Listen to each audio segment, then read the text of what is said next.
Vitajte na našom prvom moderovanom videu.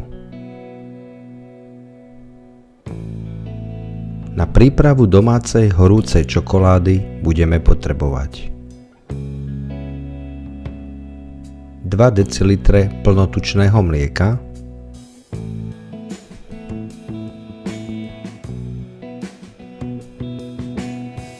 2 dl šľahačkovej smotany,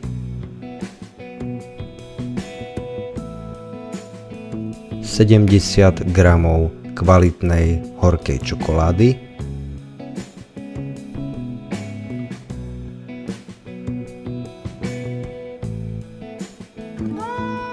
2 lyžičky medu alebo 4 lyžice cukru,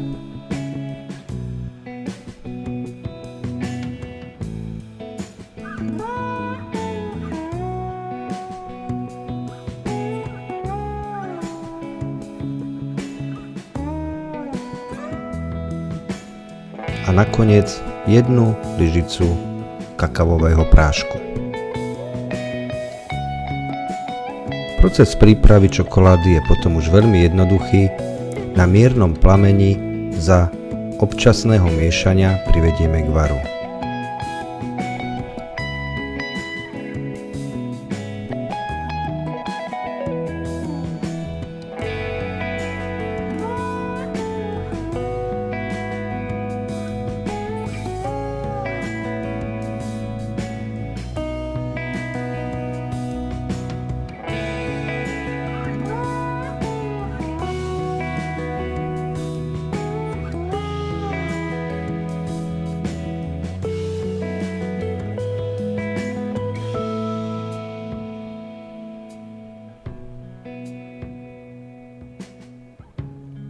Nakoniec neostáva nič iné, iba horúcu čokoládu podávať.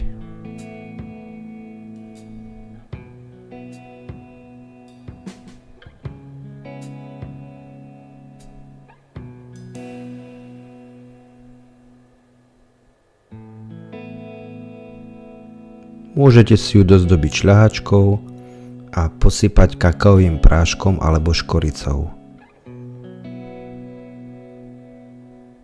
Prajeme vám príjemné potešenie.